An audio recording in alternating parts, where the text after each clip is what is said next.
Together the City Council meeting for the City of Wheat Ridge, Colorado for January 24th, 2020. If you would please stand as you are able and join me in the Pledge of Allegiance to the flag.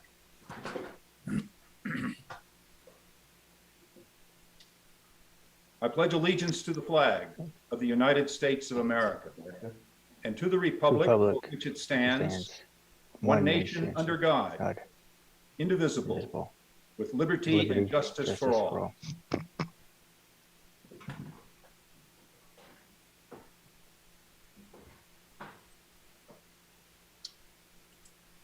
Thank you. Would the clerk please call the roll of the members?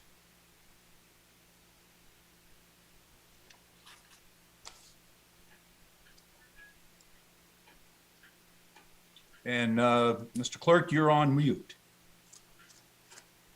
My apologies. Ms. Hutchinson. Present. Mr. Ohm. Here. Mayor Pro Tem Holteen. Present. Ms. Hoppy. Present. Dr. Weaver. I'm here. Mr. Stites. Present. Ms. Dozman. Here. Ms. Nosler Beck. Present. Mr. Mayor, all members of council are present. We have a quorum. Thank you very much. And councilors, thank you all for being here. In your packet, we have 4 sets of minutes. We have the October 18, 2021 study session minutes, the November 8, 2021 City Council meeting minutes, the November 15th, 2021 study session minutes, and the November 22, 2021 City Council meeting minutes. Are there any revisions or corrections to be noted in these minutes? Seeing none, we will let the minutes stand as presented with our thanks to the clerk. Are there any changes needed on the agenda, or shall it stand approved as presented? That's no changes. We will let that stand as presented. We have a proclamation this month. I'm happy to announce in support of Heart Healthy February. It's something we do every February. I look forward to it. I'm very pleased this evening to have with us Chelsea Kuznick, who is the managing manager or the marketing manager for Lutheran Medical Center. And she was going to be accepting the proclamation on behalf of the HEAL Committee and Lutheran Medical Center. So Chelsea, are you with us? Thank you very much for joining us. Thank you, Mayor Starker, and to the group. And on behalf of Lutheran Medical Center and the HEAL Committee, we appreciate your continued support and recognition of Heart Healthy Month. Heart disease is a leading cause of death in men and women in the U.S., so I encourage everyone to make a resolution and start this year with heart healthy habits by eating healthier, engaging in physical activity, managing your cholesterol and blood pressure to kick off the year on a healthy start. Thank you very much for that introduction. And I would like to now make a proclamation for Heart Healthy Month in February 2020. Whereas February is American Heart Month, a time to increase awareness about heart disease and learn more about preventive measures to reduce the risk. And whereas cardiovascular disease is the single leading cause of death for both men and women in the United States, responsible for 1 in 3 deaths in the United States each year. And whereas every person can take steps to reduce the risk factors associated with heart disease by maintaining a healthy weight, eating healthier foods, increasing physical activity, seeking regular physician checkups, and refraining from tobacco use.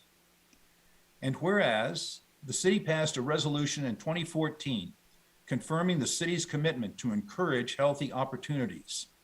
And whereas the city's Healthy Eating, Active Living, HEAL is the acronym, committee, consisting of staff from Lutheran Medical Center, Kaiser Permanente, Jefferson County Public Health, Local Works, local businesses, and residents, is focused on promoting healthy opportunities for Wheat Ridge residents and businesses. Now, therefore, I, Bud Starker, Mayor of the City of Wheat Ridge, do hereby declare the month of February 2022 as Heart Healthy Month and encourage all citizens and businesses in Wheat Ridge to participate in this effort by participating in heart healthy activities, screenings, and informational classes. Signed on this 24th day of January 2022 by Bud Starker and countersigned by our clerk, Steve Kirkpatrick. So Chelsea, I want to thank you very much for being here to accept this presentation and for doing the work that you do and with the HEAL Committee and the other citizens and businesses in Wheat Ridge to really bring this to life in our community. It's very important. And I think we have a very healthy community with healthy attitudes, and we really appreciate your support of that. So thank you very much for being here tonight. Thank you all so much. We appreciate your continued support. Okay, thank you. All right, we are going to put that one away. And let's see, we are going next to our public's right to speak. The public may speak on any matter not on the agenda during this meeting for a maximum of 3 minutes under the public's right to speak. We'll ask in a minute here for you to raise your hand and we'll bring you into the meeting. You will have 3 minutes. We'll have a timekeeper showing you when the time starts, and then we'll have a countdown at about 30 seconds. If when you come on to speak, if you would please give us your first name and your last name, if you would spell your last name for the record and give us an address for the record, we would appreciate that. Your time will commence when that is done. We have a study session immediately following this meeting. It is in our rules that we are able to take comment either at the time that we take public comment for a regular meeting.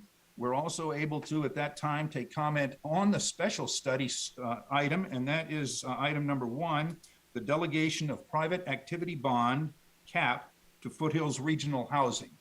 And I know that there may be a number of people who want to speak on that. So at the conclusion of our public's right to speak on the meeting, on items not on the meeting agenda items, we will take comment on that special study session to make sure that we have ample opportunity for people to speak on the study session item. When we get to that, when we open up the study session, I'll also take any comment that hasn't been heard on that item at that time. So we'll take it at both times in the interest of having a full discussion.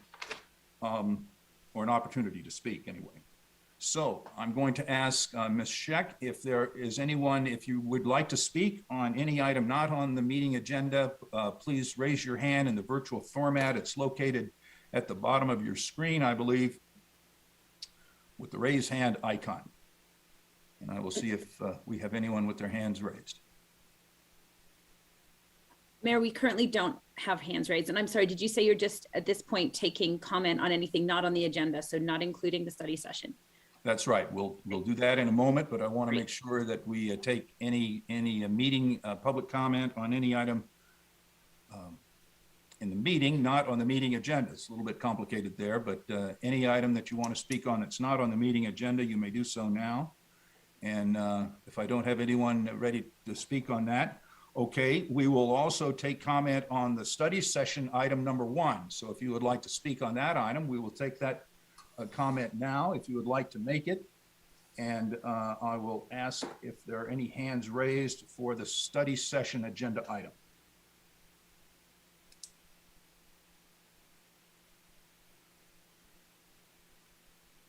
Mayor, will go to Margie Robinson. Okay, please bring Margie onto the screen or onto the audio, however we're doing this.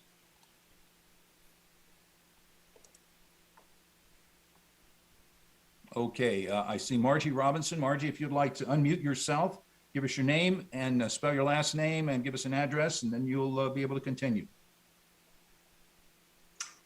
All right. I'm Margie Robinson, and I live at 4 Hillside Drive in Wheat Ridge. And I'm interested in the study session.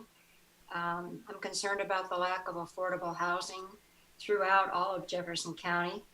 And If Wheat Ridge is able to allocate its private activity bonds to Foothills Regional Housing, then our city has a chance to contribute to the alleviation of this problem.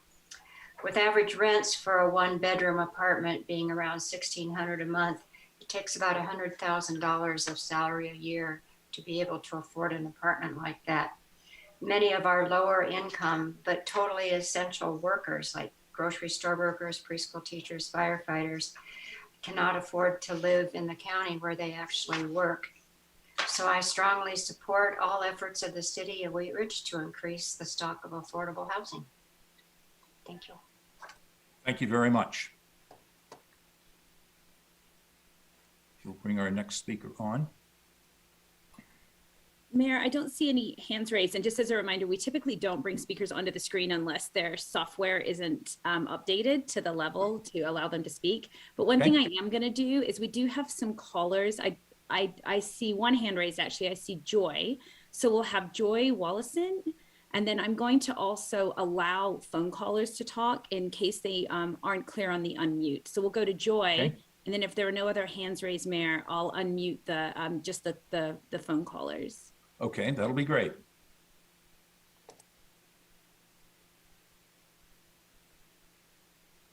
Can you hear me? Yes, ma'am. Hi. So I actually sent in a note to, oh, I'm sorry. It's Joy Wallison, Wollesen, and I am at 5282 Quayle Street in Wheat Ridge. And I provided a 2-page document earlier today in opposition of the affordable housing project at 54th and Miller. Okay, thank you. And so I just wanted to reiterate the 4 areas that I highlighted in that document regarding compatibility, safety with transportation, safety with what typically goes on at the other Foothills locations, and then of course the impact that it provides on schools.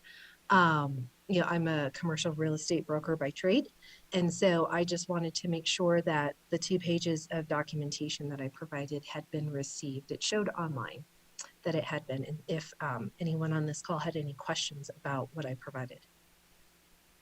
The document has been received by council, Yes. so I can confirm that. Okay, awesome. So I didn't know if there was like a public, you know, just Q&A. You know, I think for a lot of the residents, we don't even really know what's proposed there.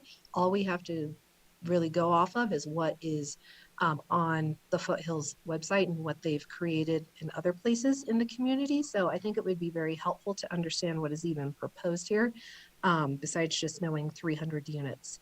Like I said, I sell land quite often, and in other communities like in Idaho, you need to have so much parking per unit and then units per acre. And so I think it would be very helpful with the communities to understand what's being planned here. Because right now it's just very vague. Okay. Thank you. Just on the format of this forum, we don't typically do it as a question and answer. This is really an opportunity for the public to opine on this item. And at the present time, this is only for the allocation of the bonds, the available bond capacity of the city to forward that to Foothills Housing, not for any specific project. Got it. Okay. So there will be opportunity as this project moves forward into the design and the conception phase. There will be much more opportunity and information available to the public as it develops, and we will certainly make an effort to keep the public informed and provide an ample opportunity to opine on what's happening in the field, so to speak. Okay, great. And I think, you know, just going forward, again, I live right across the street from the Richmond Homes development on Quayle. Literally, I look at the construction for the last 4 years. And I think traffic studies are going to be very, very important for anyone to get behind this project, simply because there are no sidewalks and it's only a 2-lane road on Ridge. And I know I'm probably really, really close to my time. So I just want to bring that up, that It's rare that we have ever seen traffic studies because Arvada and Wheat Ridge have never been able to get on board and put together a thoughtful traffic study. So if one could be done with the proposed project, I think that's going to be very helpful for people to understand the impact that it's going to have on the neighborhoods. Thank you very much for calling in tonight. Ms. Scheck, who is our next caller? Sorry, Mayor. I am just, we have Jeff Moore, and then, like I said, I'll also unmute the phone callers as well. So we'll go to Jeff Moore. Hi, everybody. I'm Jeff Moore. I live over on 5275 Pearson Court. Wheat Ridge, what else was needed? I think that's good. If you want to just spell your last name, we'll have everything in order. Moore. Thanks so much. Please continue. So I'm extremely concerned that we're going to put, 300 unit of what I call Section 8 or very low income housing, basically a half a mile from my house. I have to agree with what Joey was saying. The infrastructure is not there to support this. We are stacking houses and apartments on top of each other. On this area, Ridge Road is a 2-lane road. We don't even have, and I've looked at the plans, there's no plans to put a sidewalk between our property and the Ridge rail line or the other direction to the Ward rail line. So my wife is a flight attendant, and she would have to drag her bags down the street in the winter, uphill both ways. And nobody's looked at this from the infrastructure side of it. The other comment that was made was, this is affordable housing for the people that work at King Soopers and everything else. It's not. Somebody working at McDonald's making $14 an hour is making too much money to qualify for this. They are above the 60% AMI. So this isn't affordable housing for people that have jobs. This is basically housing for people that have no skin in the game, and essentially the people that group around by, begging for your change at the corner of Kipling and I-70 and all the rest of these intersections. This property is going to back up on people's houses that are worth, $70,000, $80,000. Our property is going to crash. And, I, for one, will, before this happens, I'll move. And, it's unfortunately, they call it the white flight, whatever. But yeah, it's true. I mean, why would anybody want to pay $80,000 for a house in these neighborhoods, only to have, all the crime that comes with this low income? And we can look at it. Yeah, I see.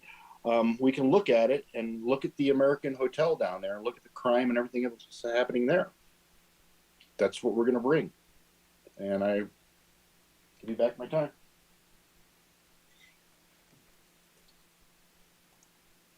Okay, Mr. Moore, thank you very much for your comments tonight.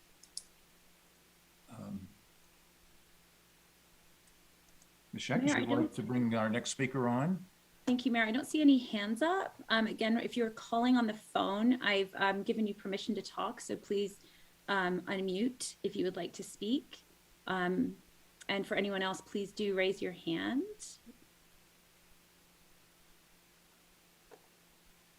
I see one hand, Mayor. We have Ali Vance. Okay. Hi, Allison. Can you hear me all right? We can. Yes. Excellent. Thank you. Thank you for allowing me the opportunity to speak and for the opportunity to attend the meeting this evening. I am also hoping to speak in opposition to the development going in at 54th and Miller. There have been meetings around. Pardon me, Ms. Vance, would you please give us spell your last name and give us your address, please? Yes, Vance, V like Victor, A-N-C-E. Address is 10542 West 54th Place in Arvada, Colorado. Thank you so much. Please continue. Thank you. So 54th and Miller, the site zoned actually backs up to my property. So I will border this property. I have concerns about it just simply from a capacity standpoint. It's not a large plot of land. This plot of land is surrounded by single family homes. With the amount of units going in, the units I would suspect would be well over the current zoning, which I believe is either agricultural or low, I'm not going to get the term right here, so I apologize, low height commercial. With the number of units going in, you would have a larger or higher rise building surrounded by single family homes, which is a concern. Additionally, I know that other residents have brought up the concerns around traffic. Recently, the 54th, I think it's 54th Avenue, has been opened up for a development on the west side of Skyline Estates as well. We've seen issues with traffic already. In addition to traffic, we've also had problems with drag racing on that road. I don't suspect that opening up and bringing in additional houses will improve that. I actually have concerns about safety, especially if it's going to be a large amount of people on a road that is known for people moving quickly, moving above the speed limit. So really just a concern about the number of units going in, concern about the traffic patterns that have already been quite disrupted by some of the recent development in the area. And overall, it sounds like some of the other residents have expressed similar concerns about low-income housing going in right next to a fairly high-end neighborhood. And I would simply ask the council to please consider, if this was going in and bordering your property line, to please consider how you would feel about something that would look into your bedroom, to look into your backyard, to border the place where your kids play in the yard, and bringing in traffic for the road that borders your backyard. Thank you, Ms. Vance. Mayor, I don't see any other hands raised at this point, but we do have someone on the line, I believe, who'd like to speak. If your number ending 1737. Yes, thank you. My name is Sean Thiel. I live at 5344 Oak Court in Arvada. Last name spelled Thiel. Okay, I appreciate please continue. thank you. I appreciate the opportunity to voice my displeasure, I think would be the polite word, for not only the state of Colorado looking to sell this over to the city of Wheat Ridge, which I'm in favor of. I think that would be great. And if the land was actually developed in the old ridge homes and the asbestos that was removed in there properly, would be great. However, I have a major concern with the lack of communication between the city of Arvada and the city of Wheat Ridge, and now you might as well throw in the state of Colorado. The Ridge at Ward Station has 102 units at roughly $507,000 and up. I mean, Haskins Stations, when it was sold, Mark Williams, the mayor, oh no, these are going to be affordable housing, 61 acres. You're looking at a minimum house of $754,000 and going up from there. I hear a lot of talk from the city of Wheat Ridge about we want to have a connected community, and you're looking to spend over $116,000 on a pedestrian bridge down by Ward Station. I applaud you for that, and I think that is great. I think it is greatly oversighted that there is no connectivity with what you're talking about and connecting the city and wanting to be progressive, but yet there's 54, feet of sidewalk that is not connected. 640 feet on the ridge line and 600 feet up on 54th Avenue. You talk about having bikeways and connecting the city and all this, but yet it's never been done. It's not on the plans for this one as well. I contacted the state of Colorado several years ago and asked if this would ever be done, and they said only if we improve this property. I'm not opposed whatsoever to this property being developed. What I am opposed to is Section 8 housing, which is truly what this would be. I would love to see a Venn diagram with Section 8 housing and the higher crime rates that do go around that. And for those that say it doesn't, there's studies on both sides of the table that you can look at. But for those of us that live in a 318 unit development, Skyline Estates, I am our HOA board president. I don't want to speak for our entire board, but as far as the voice of the community, Section 8 housing does not belong to $800,000 houses right next door. If they were apartments that were truly affordable living, And this is what Remington Homes tried to sell to the city of Arvada, and they bought it. They signed off on it. And literally in the first meeting, it was, well, these are homes for teachers. And I remember a teacher standing up and saying, I have 15 years of experience. I have a master's degree. And they said, well, this will be your kind of house. This will be your kind of townhomes. And when they said the price of it, she said, that would take my entire month's salary. And to think that this is going to be even less than what was sold as a fake bill of sale from Remington to the city of Arvada. I'm disappointed that the city of Wheat Ridge, one, didn't communicate out to anybody of the surrounding areas without us having to find out on next door about, oh, hey, here's a development and we want to change zoning from what it is now to then an R4 or an R8 or whatever. Mr. Chair, I'm disappointed. Can you complete your presentation and we'll move on? Yes. I would ask for the city of Arvada, or city of Wheat Ridge to look at this differently in this property. Development of it, great. Section 8 housing, not at all. Thank you very much. Thank you, sir.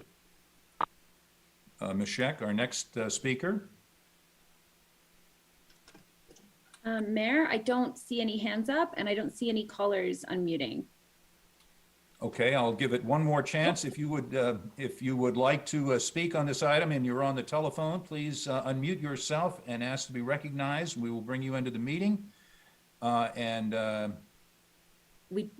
Mayor, we do have a couple of hands up now. We'll start Okay. with Dwayne, and then we'll have Tom and Kim Vanderveen on deck. Okay. Mr. Dwayne, you're muted right now. Here we go. Can you hear me now? Yes, sir, I can hear you now. If you'd please introduce yourself and give us an address, you may commence. Thank you. My name is Dwayne Crowder. Last name is Crowder. And I have the property at 5360 Nelson Street. My property would back right up to this proposed project. Thank you very much. Here in the meeting, I heard Joy, and I've read her document that she submitted. And I just heard the topic of Chantil, who just spoke to the board here. And I got to agree with both of those. Being a close proximity to this project, being a property owner there, knowing why I bought the property, in the neighborhood I wanted to live in, this was not why I bought into that neighborhood. I can reiterate everything Joy and Sean have brought up: time, traffic, density, traffic patterns, safety. It's all the same concerns. This is not a neighborhood for this project, and I'm strongly opposed to this thing going in. Thank you very much. Ms. Scheck, do we have another speaker? We do. We have Tom and or Kim Vanderveen. Can you hear me okay? Yes, sir, we can. Okay, my name is Tom Vanderveen. My wife is here with me, Kimberly Vanderveen. We live at 5377 Parfett Street. It's the little Arvada part. Spell our name. Vanderveen, V Victor, ANDERVEEN. Thank you so much. My wife and I are in opposition of this. Little background, I was a Arvada police officer for 35 years, retired 4 years ago. When I was with Arvada, I was involved in a couple of the projects of the low-income Section 8 housing in Arvada and other jurisdictions. I have seen the other side of it in regards to the crime and what happens when these are built and what comes with it. That's my big concern, is what's going to happen with the neighborhood. And like other neighbors that I've talked with and I've been involved with, I'm really worried about the crime that's going to come with this, the amount of units that are going to be built, and then what's going to happen to our property values. We're seeing a lot of the crime problems already because of all the hotels down there at I-70 and Kipling, and the train. Numerous crime stats that are showing that it's going up, and again, I just have major opposition to this being built in that location. And then just to the south of it, at the Wheat Ridge Regional Center, there are registered sex offenders that are over there, and you're going to border this up to that property over there. And I'm just wondering, will the people that are going to be living there know what goes on over at the Wheat Ridge Regional Center? So thank you very much. Thank you for your comments tonight. Ms. Scheck, our next speaker. I don't see any other hands. Oh, there we go. Branny 3. Okay. And Branny 3, you're muted, but now you are not. If you would give us your name and address. Okay, my name is Ann Brown, BROWN, 11437 West 55th Lane, Arvada. I also live in the Skyline area, very close to this plot of land. And I don't want to be long-winded. I just want to say I ditto what those in opposition are saying. I don't want this to happen. And I will keep voicing that as we go along. So I agree that this shouldn't happen here. So that's all I have to say. Thank you. Okay, thank you very much for calling tonight.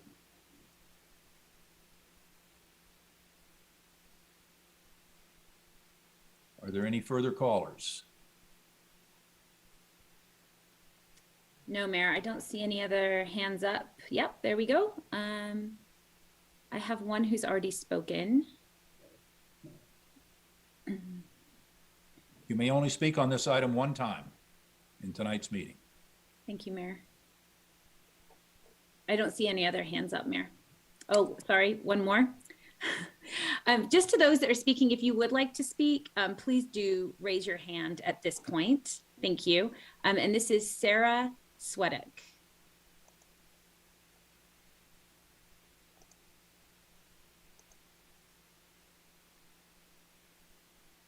Sorry, can you hear me now? Yes, I can hear you. Hi, I'm Sarah Sweedock. I'm at 5222 Quail Street in Wheat Ridge. We've had over that like 2 streets that are Pierce and Quail, and we've had a lot of homeless people that come in the middle of the night, you know, because of that field across the way, just ringing our doorbells. We've had the police come many times. So I guess I'm just completely opposed to having them be even closer in this area. So I just wanted to, you know, voice that. We've had many incidents with many children in the area, and I just hope to kind of keep that at bay.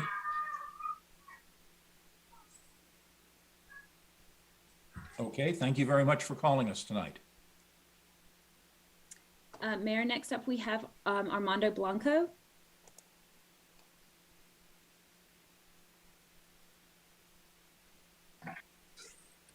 Okay, Armando Blanco, 5396 Nelson Street, Blanco, BLANCO. I would also be bordering the property in this project in question. Thank you for the opportunity to make my position known, at least as a community. I think we vehemently object to furthering this project just for the reasons stated, right? The first and foremost is safety, right? For crime and for the transients, especially on the rail line. You guys know the stats on that. The density of the property seems off, especially for this type of neighborhood. Traffic, of course, and then of course land values. Those are four.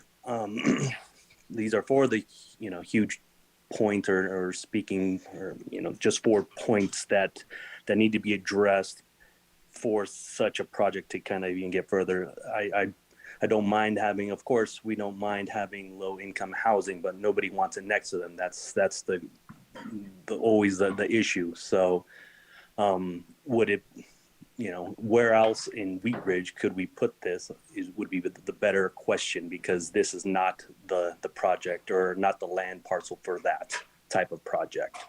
And so once again, that's kind of just my take. Definitely opposition on this one. Thank you for your time. Thank you for calling us tonight. Mayor, next we have Ken and Kelly Haig. with Erica Nolan on deck. Yeah, hi. My name's Ken Haig, and I'm here with my wife, Callie. It's Kally, and our last name is Haig, Haag. We live at 5315 Newcomb Street, directly across the street from the Arvada Fire Station 2. And so we just wanted to, obviously, like many other people, express our displeasure with this. I will be short-winded as well and echo everything that everybody else has said, and I won't repeat all that. The one thing that I will say that others haven't brought up is once the Arvada Ridge Station was built and the bonds were passed, and some of this issue is with Wheat Ridge and Arvada being, I live on one of the two Wheat Ridge streets in Skyline Estates. We passed, I want to say, a bond a couple years ago that was supposed to improve Ridge Road and build sidewalks. So, and that was never done. And so the only safe way for me to walk to the Arvada Ridge light rail station or commuter rail station is to walk up Newcomb over to 54th and then down Miller Street, which would go right in front of this low income housing because there's no sidewalks, and on Ridge Road that would go towards that. And that's just, you know, it's a safety issue. And again, it's just, this is a bad idea for all the reasons that people have already said. So I just wanted to state my opposition, and thank you so much for your time. Okay, thank you very much for calling us tonight. And next, Mayor, we have Erica Nolan. Hi, this is Erica. My husband and I live at 5353 Parfit Street. Thank you for the time to chat. I think just wanted to kind of voice our opinion with the other residents of Skyline being in opposition to this. I think in general, we're not opposed to developing land. That's happening all over Metro Denver. But this development, as others have said, doesn't seem appropriate for this area. I think you see just to the west of us, a lot of density being added in a much more thoughtful, integrated way. And I think we have concerns with a lot of the similar things that folks have mentioned. So, you know, particularly around the density, I think someone mentioned there are over 300 units in Skyline spread across a much larger swath of land. So getting that number of units and things like cars, you know, seems to be a bit of a tall order for the size of plot that's there. I think we're also concerned about the crime and definitely the traffic. And so, you know, certainly happy to engage in this process. I think the other thing that kind of caught us all off guard was just the nature of this discussion, right? Like we only really found out about this way, what feels like the back door. You're hosting this town hall at a late hour. I think it was actually supposed to slate at 9 p.m. And so it just, you know, doesn't feel like you're really engaging with the stakeholders in a way that you really want to partner, which I think leaves a lot of people with a bit of a raw feeling. So hopefully we can work through that. Thank you very much for calling. Just a couple of points of clarification. This meeting is scheduled to commence after our city council meeting, so we wanted to make sure that everybody understood that. And this is once again the topic of this study session is to talk about activity bond capacity, and for no project in particular. So. Thank you very much for calling tonight. Ms. Scheck, do we have an additional caller? Mayor, I don't see anyone with their hands up, and I don't see any of the other phone callers unmuting at this time. Okay, we'll give it just a couple of more seconds here to see if anyone would like to opine on this. I want to make sure everybody has an opportunity. No one else, Mayor. But if we've gotten to everybody, I want to thank all of the callers that called. We appreciate your comments. The council will take them under advisement. But thank you very much for coming and speaking up on this issue. So with that, I'm sorry, Mr. Mayor. Mayor Pro Tem asked me to, just in case a lot of our callers drop off and do not want to sit through the first meeting, just make sure that we clarify, as you have done a couple times, that again, tonight's study session, we apologize if there was any confusion. It's just our annual allocation of private activity bonds, which we do on an annual basis this time of the year. And for the last 3 years, we've been giving those private activity bonds to Foothills Regional Housing. They did provide a memo that did reference a couple projects in Wheat Ridge that the private activity bonds could be used for. But as the mayor has mentioned numerous times, there is no project at this point.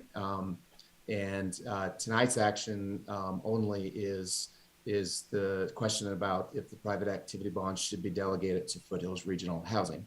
Of course, if there is a project that moves forward in sometime in the future, the property would probably have to be rezoned. So there would be a very public engagement process, and everybody would be able to provide more comments in the future. But again, tonight is just about private activity bonds. So thanks. And I guess in connection with that, and for hopefully all of our speakers are still on listening to this, a lot of times we get the call that the word goes out very late in the process. And I want to assure you that that if you're hearing about this project and these activity bonds, this is at the very beginning of that project. And so if you are a concerned citizen and want to follow this, please stay tuned to your public channels. The city has a robust communication strategy and a lot of channels that you can stay informed about what's happening on this project, if this project or other projects that we may give activity bonds to for Foothills Regional Housing. That's all part of the public record, and all of those notices will show up. So thank you for coming tonight. We appreciate your input, and we hope you'll stay engaged in the process. With that, we will close our public's right to speak, and we will go to agenda item number 1. This is our consent agenda, and I will go to Councilor Stites, if you would please introduce this item. Thank you, Mr. Mayor. Consent agenda item number 1A, motion to approve the purchase and payment of 2022 vehicle replacements and additions and the installation of lighting and auxiliary equipment in total amount not to exceed $862,008. At issue, 12 existing vehicles in the city's fleet are programmed for replacement in 2022. In accordance with the city's vehicle replacement policy, 4 additional vehicles are proposed for purchase as new additions to the city's fleet for police department patrol operations and Parks and Recreation Department forestry and open space operations. The cost of the vehicles is $695,308 plus $166,700 for auxiliary equipment, decals, marking, and other miscellaneous equipment for the total cost of $862,008. Thank you very much. This is a resolution of the council, and it is our consent agenda. Councilor Stites, a motion is in order. I move to approve consent agenda item number 1A. Do I have a second? Second. Okay, raise your hand. Ms. Hoppy got that. We do not take discussion. All those in favor of the motion, please signify by raising your hand, and will the clerk please count the votes?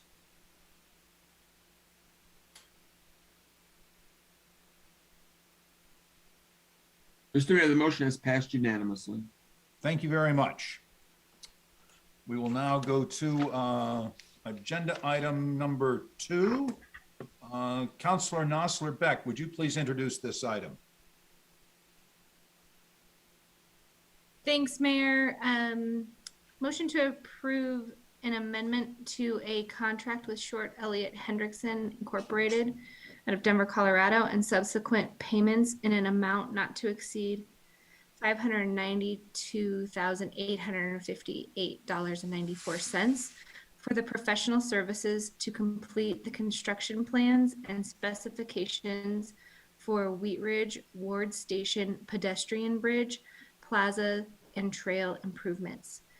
At issue, Short Elliott Hendrickson Incorporated, SEH, was contracted to perform design services for the pedestrian bridge, plazas, and trail improvements at the Wheat Ridge Ward Station area in 2019.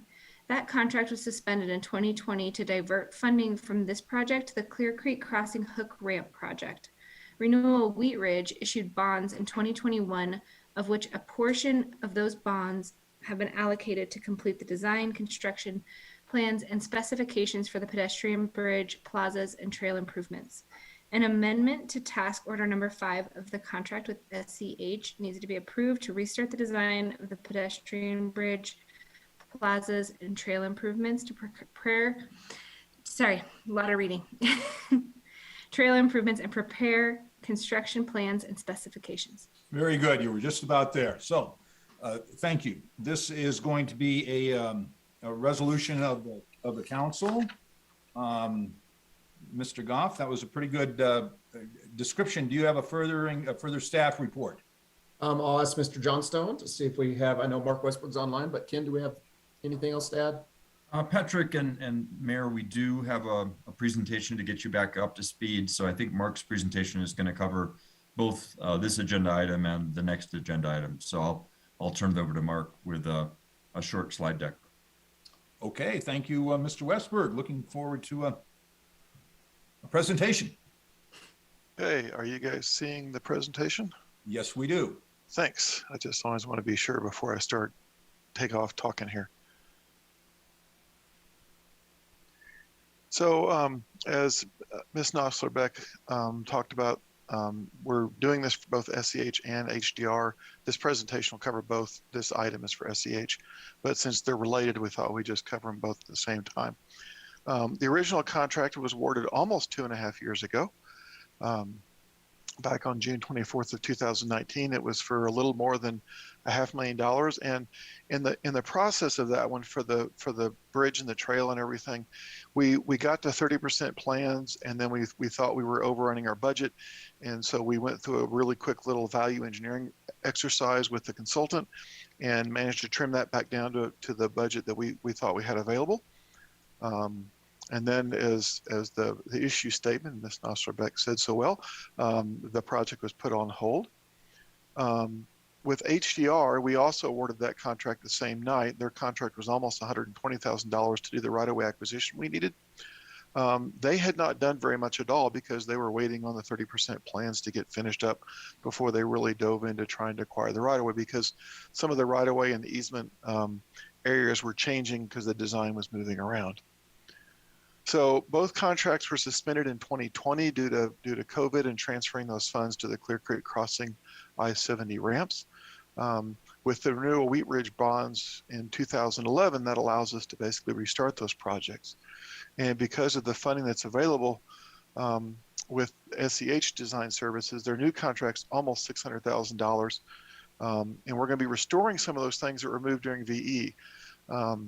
During the value engineering exercise, we identified several things that were just sort of inefficient design, if you will, and so we took those things out. We're not putting that back in. We're just gonna.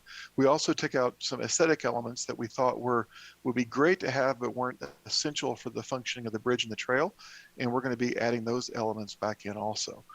And we've just, since that original contract was done in 2019, like everything else, things are getting more expensive. So. The consultant world is getting a little more expensive, and so that's why this contract's actually higher than our original contract, because we're sort of starting over on a lot of things with adding in those value engineering elements. The right-of-way acquisition services with HDR is a new contract, and it's about the same amount. It's actually a little bit less. I think just as we move down the path, we realized that we could maybe trim out some of the stuff they had in their budget back in 2019. So the things we're adding back in on the pedestrian bridge, there's 2 stair towers and elevator towers on either end of the bridge to get people from grade level up to where the bridge is. And so we had originally spec'd out having a snow melt system on those stairs, and we removed that as not being essential. Our Parks Department will be thrilled that we're going to add that snow melt system back in so they don't have to go shovel the snow off those stairs when it's snowing. And the bridge is covered, but the cover stops short of those elevator towers. And so we're going to go ahead and add roofs in to connect that bridge to the elevator towers so that people can stay under cover all the time. We're going to add some decorative finishes back to the bridge supports. We had removed those, and we think they really add a lot to the aesthetic of that rather large structure. And then some color changing LED lights that we'd originally programmed for the bridge, the elevator towers, and possibly the stairs. We're still looking at what can be done to that. But you've seen what LED lighting, I'm sure, around the metro area can do to a structure like this, and it can really do some phenomenal things. So we're gonna see if we can't add those things back in. Another big area that got cut was in the South Plaza area, which is this graphic is sort of our rendering of that. For cost savings, we had put asphalt paving in the little roundabout area there, and we're gonna put concrete back in there. We had originally had some seat walls or some raised planters for some of the trees, and people could sit on those as they were sort of, if they were waiting for someone to show up and stuff. We're going to add those seat walls back in. And then the art feature in the middle of that drop-off circle, I said roundabout. It's not going to be a roundabout like you use for traffic stuff. It's just a drop-off circle. So if people hate roundabouts, don't panic about my use of what some people consider to be a bad word. For the trail, we're gonna increase the number of plants. We had a fair number of plants in the original design. We trimmed a bunch of those out, and we're going to get those added back in. We're going to add a second set of stairs so that we can access the trail at 2 locations. The trail is going to be up quite a bit from the ground where those industrial buildings are, and the stairs are pretty expensive to build, and so we had taken one of those out. We're going to add that back in. And then we had a fairly large sort of resting area, an area you could stop and observe the most of Wheat Ridge really from that location. And instead of making that larger, we're actually going to put a second one in. We identified a location to put a second resting area in, and thought that would be a better thing. And then we're going to do some natural looking retaining walls, similar to what we're doing on Wadsworth at the north end. And then we've got some partial acquisitions. We need ground for the South Plaza. The North Plaza is going to be on the RTD property. They had reserved room for us there when they did their original design, because we asked them to, and they did that for us. And then we're gonna look at getting an easement for the trail versus acquiring that. So we're going to be in negotiations with those folks. This is a graphic that just shows. Can you all see my mouse floating around here? Yes. So this is where the actual station is up here. These are the rail lines. This is where the bridge comes across, and then this is that drop-off circle I mentioned. And the trail comes down here to cross at the I-70 frontage road to that undeveloped area on the south side of that. And so we've got as I mentioned, we've got to acquire some property to build that South Plaza area. And this is what that looks like today. It's an industrial storage area for a lumber business. It's not terribly efficient because it's that long, skinny triangle. And then for the trail, we're looking to acquire an easement for this area, so that we can save the cost of acquiring that area. We'd like to just get an easement for that. And sort of our trade-off with those property owners down there is that we would then maintain that area. And that's what this looks like. This is at the existing cul-de-sac on 49th looking south. So that's the slope we're going to be building the trail on. And it stays on top of that slope for quite a ways down there. And then this is sort of down in the parking lots for the industrial, sort of looking back up at that slope with some of the existing trees and things that are there.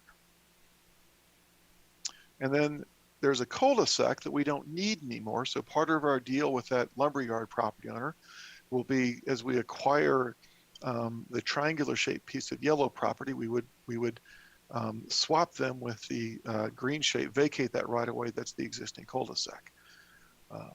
We think that area, we're hoping that area will be much more useful to them because it sort of squares off their ground that they've got to store their materials on.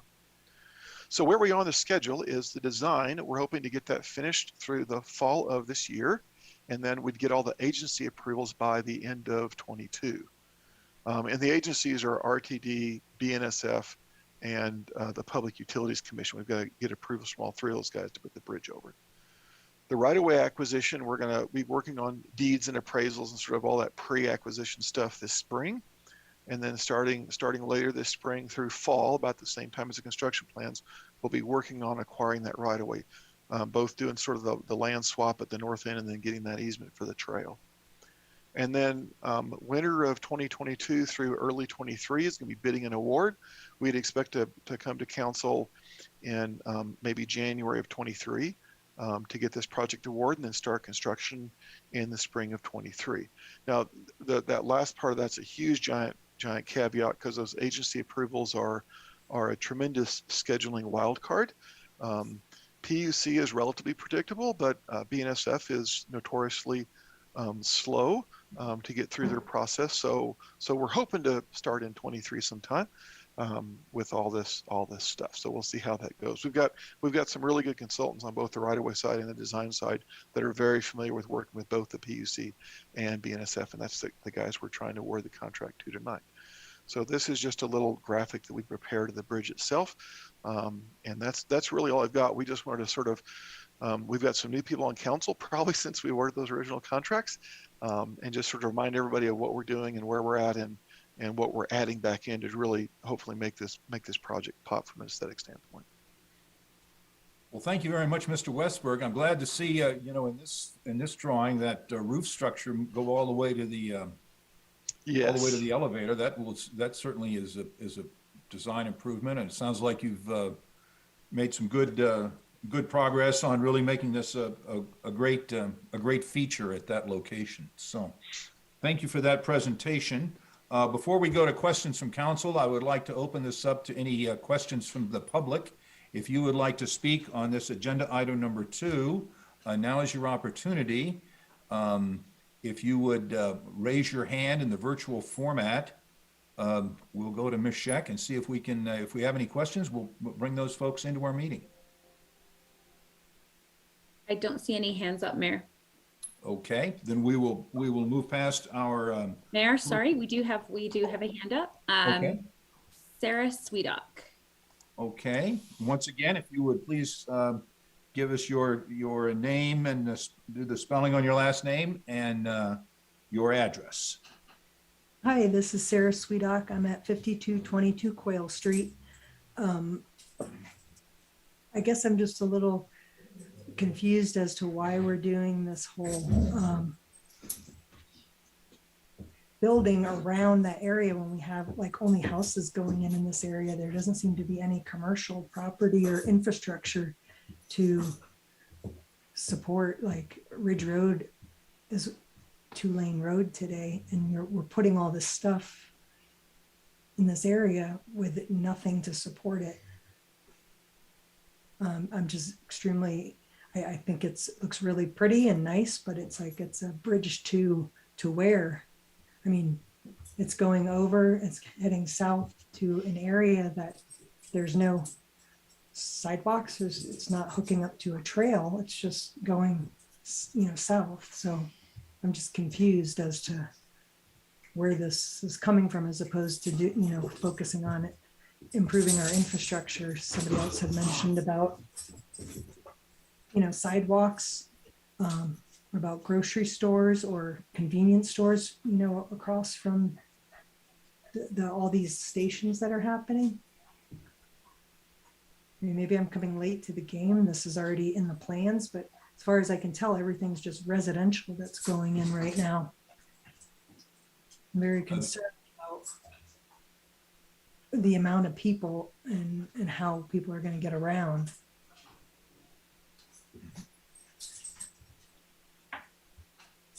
Well, I can certainly address at least the traffic, some of the traffic stuff.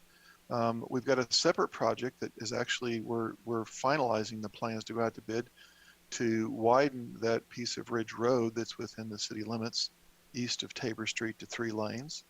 I understand that Haskins Station is widening the entire frontage of their frontage to 3 lanes. So Ridge won't be a 2-lane road anymore for the areas on either side of the Wheat Ridge Ward Station. We're also improving Tabor Street and also making 52nd Avenue from Tabor Street to Ward Road a 3-lane road also. So we are, as a part of all this, we will be improving those streets. Like I said, that's a separate project from this one. This was part of our 4E projects, Building for the Future. There are, on the south side of those railroad tracks, there are a number of business parks in there. So I think part of this may be to provide connectivity for the employment uses that are on the south side of the railroad tracks.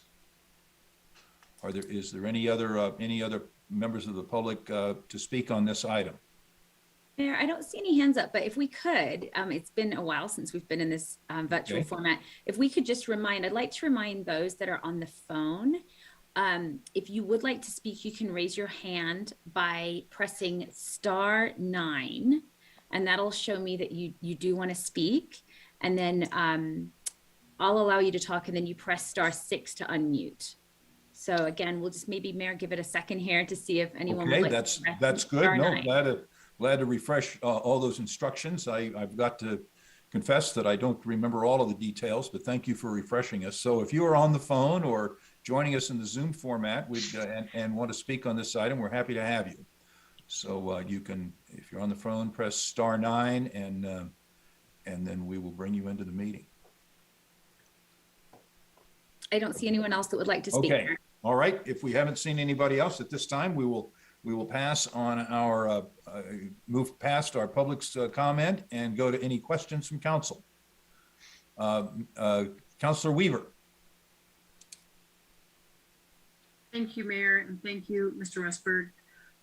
I just have a question about both watering and whether or not, since you have an opportunity here to use some slope, if some of this value engineering can creatively use drainage to water a lot of those plantings. I'm just concerned with our drier and drier climate that that a bunch of new things are going to go in there and be very, very difficult to water. And I just was curious how that had been thought about. Yeah, we do plan on irrigating, but we're also doing xeric materials. So this will all be native plant species and you know, things that once you get them established, they don't need a lot of watering and maintenance, because it will be difficult to maintain things on that slope that's there. So we have kept that in mind. Our parks folks have been very involved in reviewing the design and making sure that what we're doing is maintainable, easily maintainable for them, and in trying to keep all those things into account. Great, thank you. Thank you. Councilor Ohm. Thank you, Mayor. I just have one question on the who is going to be performing some construction observation services for this project? Yeah, so what we typically do is we'll keep the current consultant SCH on during construction to answer design questions about the design, and if they run into some kind of something that we didn't know about, you know, underground utility or something we didn't know about that we need to do redesign for, something like that, we'll keep them on board. But for most of these, and so that's why their contract says that they don't have construction observation, that's an exclusion for them. We will typically do some of that inspection in-house, so maybe the work on the trail, depending on what our workload is at the time, might be done by our in-house personnel. If not, if we're too busy with other things, and we are very busy right now, then what we've been doing on these 2E projects is, and now they're urban renewal project or renewal Wheat Ridge projects, we would be hiring AECOM to do that inspection for us to help us out. For sure, for the pedestrian bridge and the elevators and all those things that are associated with that structure, we're going to have AECOM's folks do those inspections for us. Our guys are pavement and drainage guys. They're not elevator and ped bridge over railroad tracks guys. So we're going to be hiring AECOM to help us with that construction observation. Thank you. Thank you. Any Councilor Holteen? Thank you, Mr. Mayor. In response to a couple of the questions that we got on this and some comments earlier, I am curious, just tangentially, if the city is having any discussions about improving the bike ped connection over I-70. You know, right now Tabor Road is an incredibly narrow bridge. And I'm just curious if there's any discussions happening like within the city and with CDOT about options to provide better bike ped connectivity, other than asking them to share that very narrow Tabor Bridge with the trucks. We do have that on our list of projects, which is pretty long right now. for a lot of things. There are some challenges with trying to do something with that Tabor overpass. I think probably the best option is to do a separate structure to the side. So we've been sort of very conceptually looking at doing something with that and looking for funding sources to help us pay for that. We've also got to, not just get over I-70. We've got to get from I-70 down to 44th and then the rest of the way down the creek, which has its own set of challenges from right-of-way widths and other things. But yeah, it is on the list of things that we're sort of looking at. Don't know if it'll make the cut for the newer Wheat Ridge funding, but it's certainly something that we as staff are exploring. Great. I have been doing a lot of work with the new federal funding that's coming through with the bipartisan infrastructure bill, and there's a lot of bridge money and there's a lot of innovative money for bike ped stuff. So I'd really encourage the city to, look at that connectivity network from this catalytic investment with our transit stop to make sure it's connecting with our multi-use regional trail, so that we're really part of a robust network that's serving everybody. So thank you. Councilor Nosler-Beck. I guess just to also add on to what Councilmember Hulteen was speaking to, I would like to see if there's a way for us to also address some of the other issues that were brought up by some of our constituents in District 4, where they were talking about the connectivity, and we're just talking about blocks of sidewalks that, there's a block of sidewalk and then it disappears because it depends on which city it's in or which, development and what easement it falls under. I think that if we're going to get creative on that connectivity for the rest of the city to the Ward Station, I also want to make sure we're prioritizing those neighbors who are basically across the street from Ward Station, having some more connectivity options there. Thank you. I might just jump in response to that and some of the previous questions. I think, we appreciate council's support for kind of the long-term vision for this area. Whether that be the connectivity over I-70 down to the heart of Wheat Ridge on 44th Avenue, we definitely are going to continue looking at opportunities there. Better sidewalk connections along the I-70 North frontage road are certainly a priority. And in terms of, where this goes, in terms of the bike ped improvements, there are two large development sites adjacent to the two ponds that are between the frontage road and I-70. The western of those two is zoned for mixed use development, and the eastern of those two is zoned for a mix of commercial and hospitality. So we anticipate that these improvements will provide connectivity to those parcels and points beyond. Thank you for that clarity. Any other discussion before I ask for a motion? Okay, seeing none. Councilor Nosler-Beck, may I have a motion on this agenda item number 2?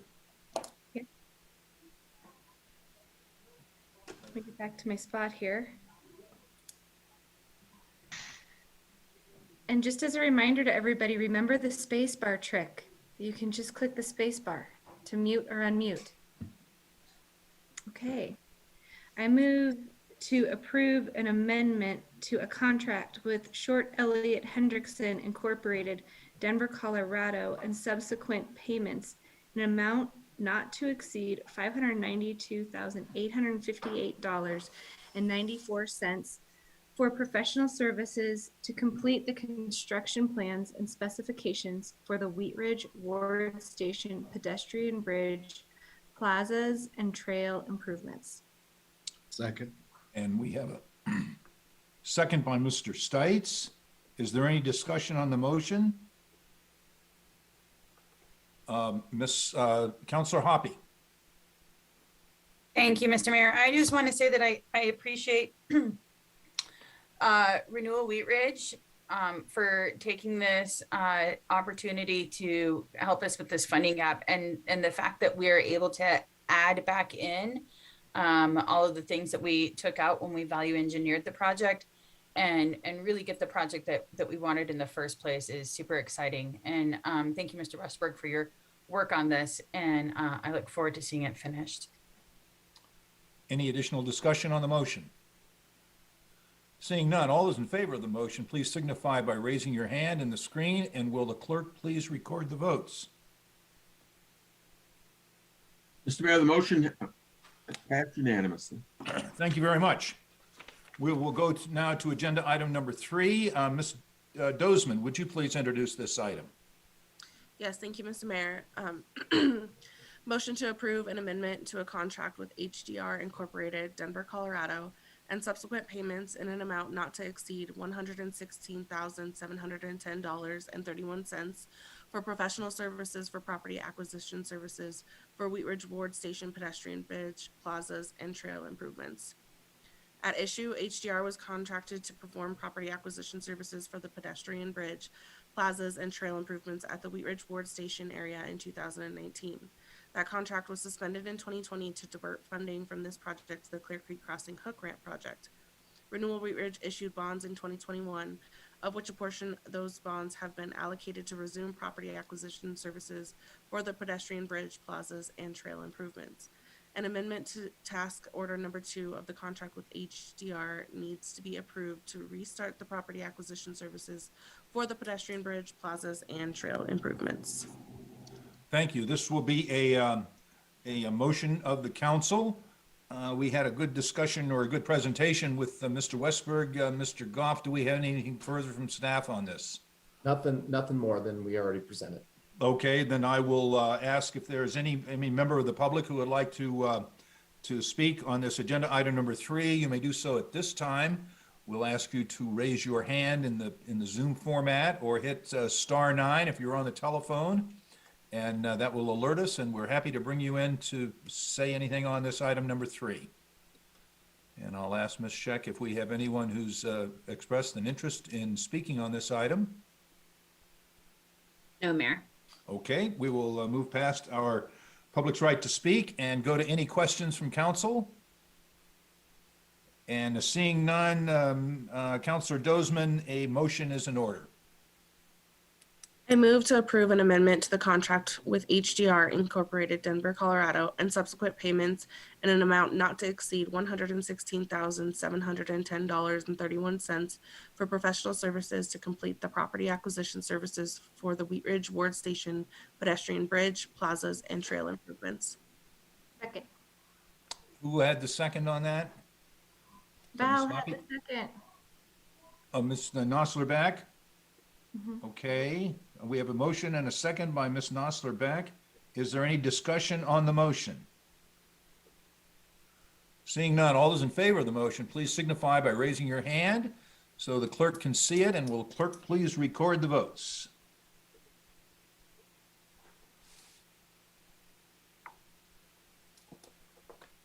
Mr. Mayor, the motion passes unanimously. Okay, thank you very much. That brings us to the end of our agenda items. We'll now go to city managers matters. Mr. Goff. Thank you, Mr. Mayor. I have a few things, but I'll wait till after, at the conclusion of the study session. Okay, very good. We'll go to city attorney's matters. I see Mr. Dahl here on the phone. Anything tonight, Mr. Dahl?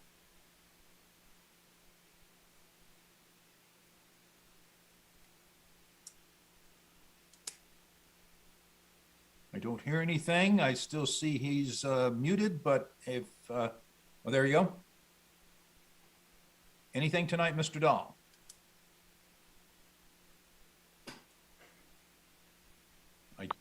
I can't hear you if you're trying to talk. Now, I see a square, but I don't hear any audio. It's hands up, Mayor. Mr. Dahl, if you can hear me, you should be able to speak, and we should be able to hear you. I know you're having all kinds of issues up in the Foothills tonight.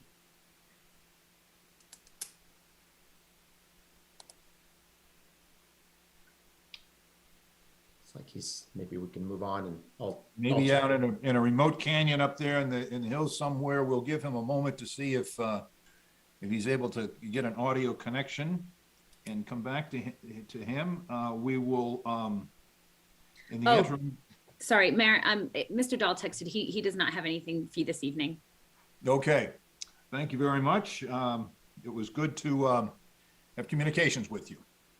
We will start with elected officials matters. I want to start with our clerk, Mr. Kirkpatrick. I was negligent the last time that we met, and I apologize again. Not to worry. The only thing I want to say tonight is I greatly appreciate the effort that the public works staff has put into keeping our streets clear recently and the long night they have in front of them. We appreciate your help, and we are very, very fortunate to have you here working in Wheat Ridge. I would also like to say to our sworn police officers and our civilian folks, we know that you have been through a very difficult period for the last 2 or 3 weeks. We greatly appreciate your sacrifice and your contributions to our public health and safety. We are with you, and we wish you well. Thank you, Mr. Mayor. Thank you, Clerk Kirkpatrick. Any counselors will do this sort of by raising your hand. If you'd like to speak, raise your hand. Mayor Pro Tem Hulteen. Thank you, Mr. Mayor. I have a couple of things. I'm really excited to announce that on Saturday, February 5th, Councilor Scott Ohm and I will be hosting the annual District 2 community meeting. We will share out kind of highlights from 2021 and talk about what's on the agenda for 2022. And it's also, I give out awards, a Good Neighbor Award to District 2 residents and businesses who have really stood out in the last 12 months as being good neighbors. So that will be held virtually, and you can, anyone who wants to join us can find that Zoom link on the city calendar or email Councilor Omer or myself, and we'd be happy to send you that information. And we're hoping to get a lot of District 2 folks around the virtual table and just celebrate what we've accomplished and what we're rolling up our sleeves to get done next year. And then the other thing I just want to make a comment on, you know, as COVID has really just created just an unbelievable impact on our community with so many people in my life affected by it. And I know a lot of our small businesses have been tremendously impacted. Even some of our big chains are cutting back hours, closing locations. And I just want to make a comment that we have a lot of great small businesses that are a couple of people, less than 10 people. And when COVID hits those organizations, it's a real hit to that business community. So I've heard from a couple of small businesses, and I just want us to raise awareness that you know, it's impacting our households and our neighbors, but we have businesses that this is really hitting their bottom line. So please be sure to, you know, spend your dollars locally and just have that awareness that, you know, you might hit a business and find out they're closed that day, and it could be because it's run by 2 proprietors and they're doing the right thing, staying home when they've got COVID. So be patient, realize we're just rolling through a lot of disruptions, and as things kind of start to get back to normal, just make sure you're going back to the businesses that you love and supporting our local business owners. Thanks. Thank you very much, Councilor Hulteen. Additional elected officials matters, Councilor Nosler-Beck. Thanks, Mayor. I have a few things. First, I'd like to bring a study session forward where we specifically address some of those connectivity issues that we were talking about in District 4 up near Ward Station. And I'm just hopeful that I can get a counselor to support me in that. It looks Thanks. like Councilor Dozman is happy to join you in that. So if we will see if our Mayor Pro Tem can get that scheduled into a study session sometime. Thank you. I guess we'll try to, probably it'd be beneficial to have our public works people do a little homework on that to see what's needed and what's available, and so we can have a discussion. Thank you for bringing that forward. Thanks. I have a couple other things. I was appointed to the Jefferson County IDEA Task Force, which is the Inclusion, Diversity, Equity, and Accessibility Task Force. We had our first meeting last week. And I will just be reporting out on some of the things that we're uncovering and trying to build, I think, more inclusive systems here in the county. And one thing I'd just like to give a special shout out to everybody who's been participating in the Wheat Ridge Equity Task Force. The Jefferson County IDEA Task Force has been utilizing a lot of the same strategies that Wheat Ridge has been leading with. So it's pretty cool to see how things are trickling up and all around in this conversation. So that's that. And then I wanted to give a thank you to folks who donated gift cards to the Marshall Fire folks who were impacted by the fire.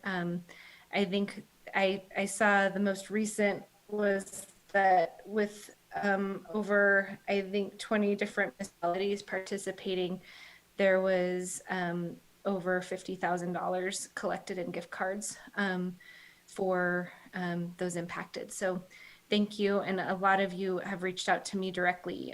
I grew up in Louisville. My family's still there. So just thanks to this awesome community for reaching out during this really tough time. So thank you. And then, sorry, I always cry. The last thing I wanted to do is just give a really special thank you to all of our teachers.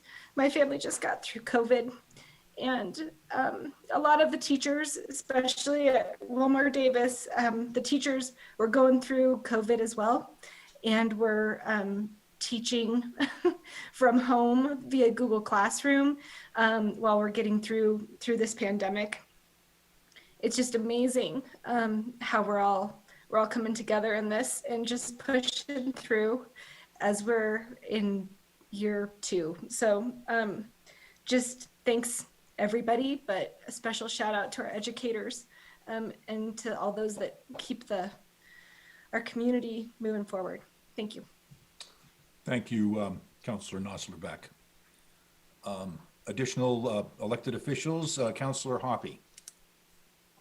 Thank you, Mr. Mayor. I just wanted to say that I have been elected to the Board of Directors for the Porchlight Family Justice Center, which I am super excited about. And the Porchlight Family Justice Center works with Jefferson County and Gilpin County and coordinates services for victims of violence with 75 other partner agencies. So it's a really amazing little hub that offers a lot of different supports for our community. And if you have not heard of Porchlight Family Justice Center, please look them up. They are doing amazing things. This is definitely having a justice center for our victims in our community is a major step forward. And also it's something that I hope all communities will be able to come to in the future. But just an example of one of the services that they offer there, they work with on-call volunteer nurses and doctors. So if someone is a victim of a sexual violence crime, typically they have to take themselves to the hospital to be able to get a forensic examination and have to do that through like a hospital room. Well, the Porchlight Justice Center actually has their very own examination room. And so now our police department, instead of directing the person to take themselves to the hospital, can bring them to the Justice Center, and they'll work with an on-call doctor or nurse to be able to do that. And for just for that, it's those types of things that really help victims work through their trauma. And so it's a really amazing addition to our community. I'm very excited to be a part of their board. So thank you. Congratulations, and thank you for working on that. That was That's been a great asset coming to our community, and it's really great to have you involved with that. Additional elected officials matters. Mr. Stites. Just real quick, Mr. Mayor, Ms. Weaver and I have our District 3 meeting coming up. We're planning it for February 12th at the moment, but we'll get back with more details on all of that in the next week or so. So that'll be February 12th. And as Ms. Holteen said, a lot of bars and restaurants right now in Wheat Ridge and in Denver Metro and all across the country are really hurting with the COVID surge. So if you're not comfortable going out, order in. I know last year we did a lot of things to get people to order in. Now would be a good time. Speaking to a lot of restaurant owners, things like that, they're hurting. So now would be a good time to get out and order food in and whatever you can do to help support those local businesses. Thank you. Order in or carry out or gift certificates are another way to help local merchants, you know, at a time when it's certainly true about slow January. It's been a slow January and at our place. So thank you, Mr. Stites. Additional elected officials matters. Okay, we will wrap that up. I wanted to report back on an interesting opportunity I had today to meet with Senator Bennett, Representative Perlmutter, Mayor Williams from Arvada, CDOT Executive Director Shoshana Liu, and about a slew of people from CDOT and the media over at I-70 and Ward Road to talk about new bridges that are coming to the west side of the metro area, many of them in Wheat Ridge. I think they're actively about to start bidding a project to replace the 32nd Avenue bridge at I-70 in about Actually, 6 weeks. construction, Mayor. Beg your pardon? Sorry to interrupt. That'll actually be construction. I think they've Okay, already put that out. that's already under construction on that one. In about 6 weeks, they'll go out to bid for a new bridge at I-70 and Harlan Street. After that, there will be new bridges at Ward Road and I-70, 44th Avenue and I-70, Highway 58, and I-70 is on the schedule also. So it was really a great opportunity to look at new infrastructure that's a combination of federal dollars and state dollars from SB 260 on making infrastructure investments in our road and highway systems.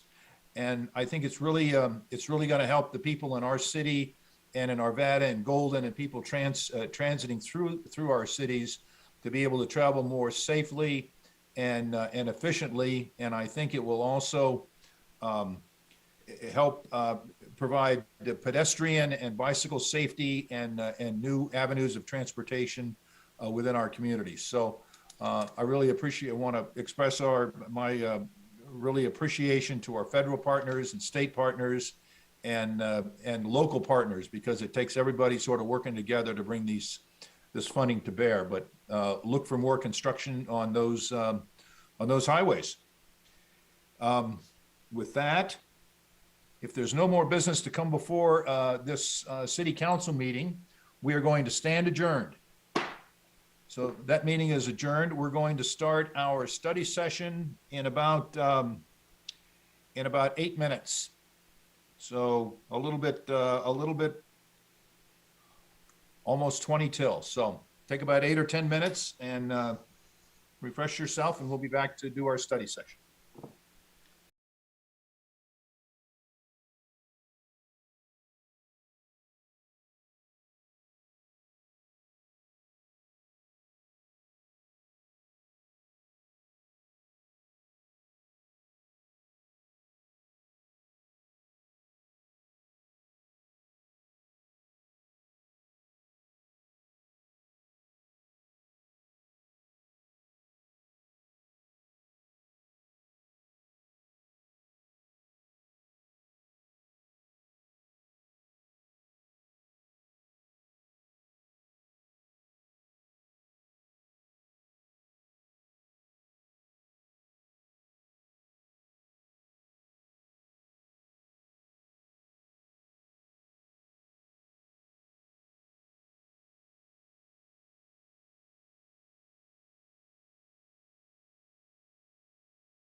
going. I'd like to call to order our special study session for the city of Wheat Ridge for January 24th, 2022.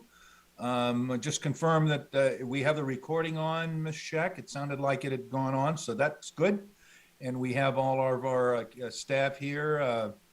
Ms. Nosler Beck will be joining us back, I'm sure, in just any minute now. So our first item is the delegation of private activity bond cap to the Foothills Regional Housing Authority. And Mr. Goff, do you want to sort of kick this presentation off? I will. Thank you, Mr. Mayor. And then we also have, I believe they're in the room, right, Ellie? Lori Rosendahl is Executive Director of Foothills Regional Housing, and Amy Case also is with Foothills Regional Housing. They are here this evening and are available. I believe they'll say a few words and they're available for any questions that you may have.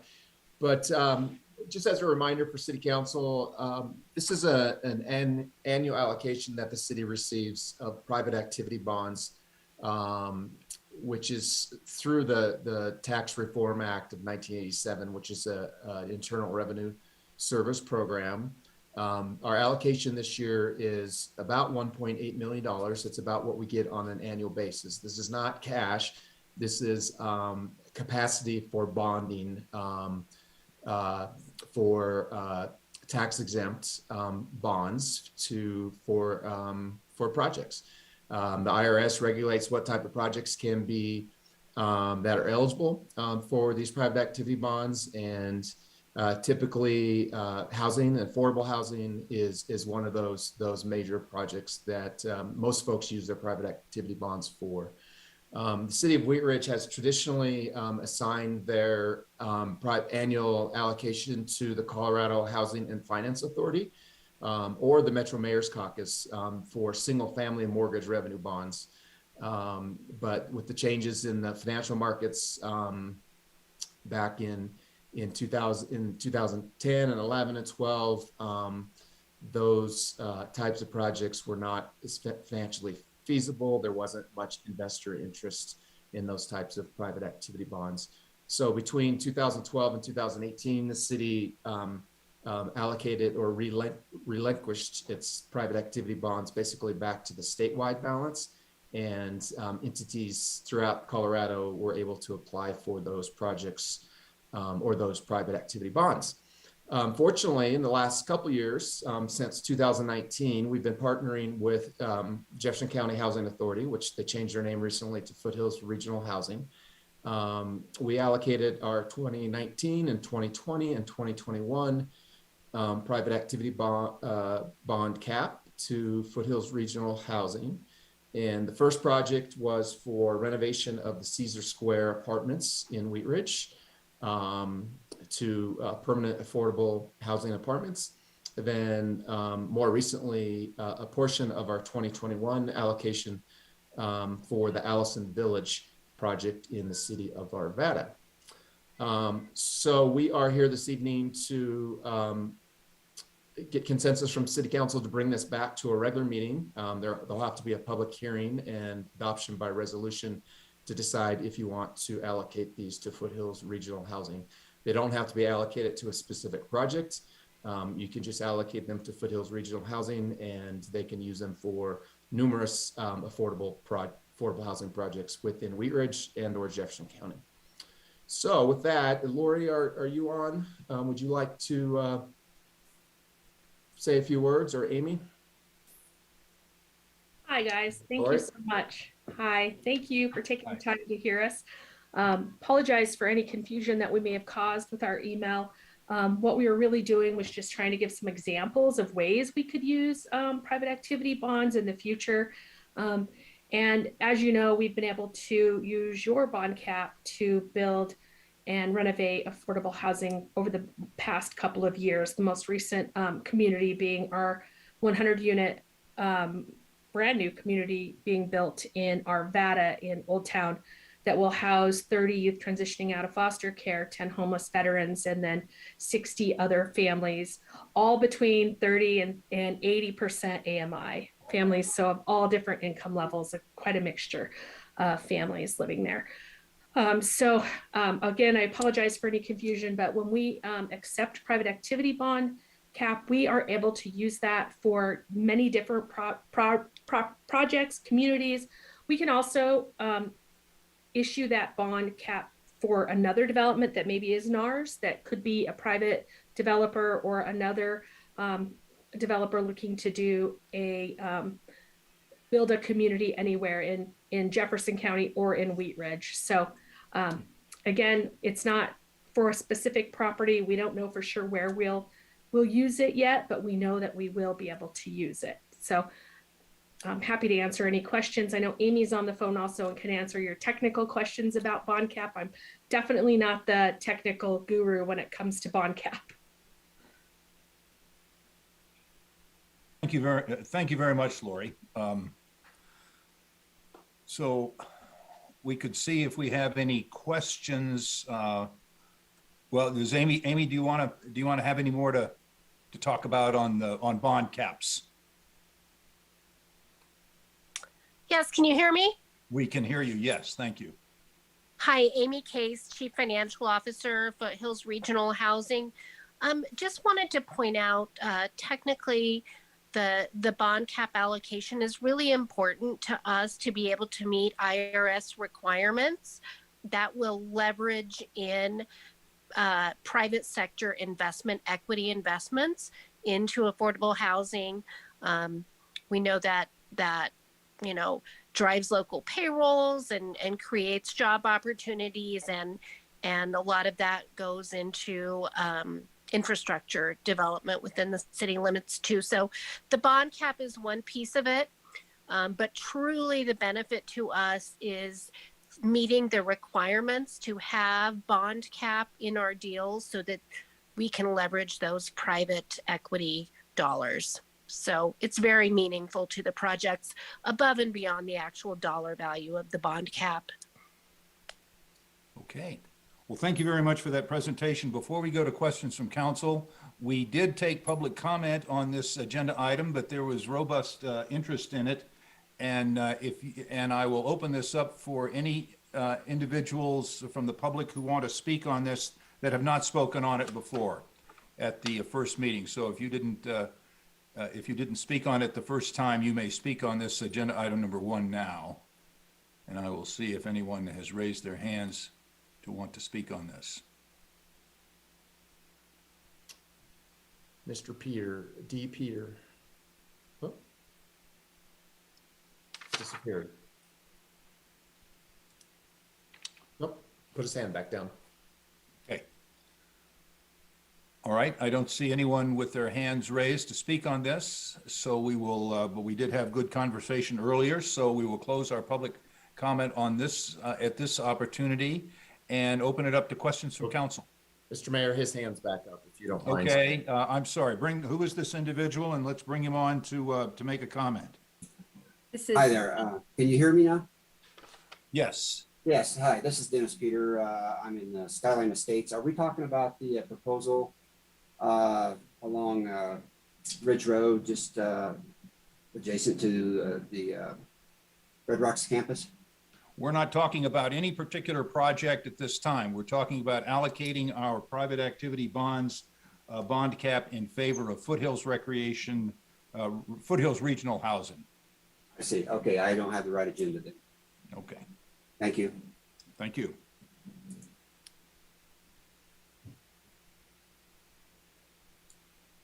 Okay, Ms. Hutchinson.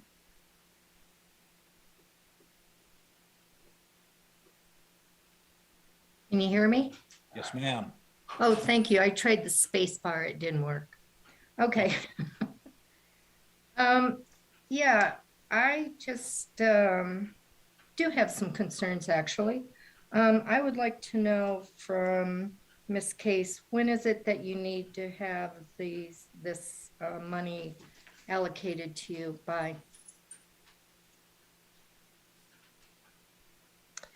So I believe the actual deadline, and I apologize, I could confirm with our bond counsel, but I believe the deadline is September for allocation and carry forward before your bond cap allotment for the year would be surrendered back to the state. Yeah, that is correct. Okay, September. Okay, so I heard the information and we supported Caesar Square and also that Allison Village. Those places were there. Got it. Figured it out. You sent out a memo, a letter, January 18th to the city of Wheat Ridge.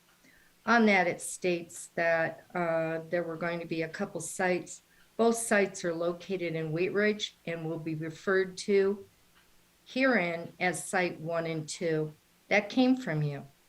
All right. I see how constituents are up in arms about figuring this out about what's going on. It states here both sites are located in Wheat Ridge. So in order to approve a bond, but we don't know where it's going to be, it's kind of, I don't like that. And I can see how that really upsets people who live in areas where there is land. I'm not talking about how much houses are or anything like that, but this is land that could be used, but it's not disclosed where the possible areas are. So, you know, city council didn't bring this up. This is from the city and also from, you know, Foothills Regional Housing. It states right in here, both sites are located in Wheat Ridge, and it's bold print and will be referred to Site 1 and 2. This is why people are just, they're freaking out because you want the money, but not stating where it's going to be. And that's kind of backwards. And that's not fair to the people who live here in Wheat Ridge. If you want the money, just state where it's going to go or whatever. That to me is being transparent.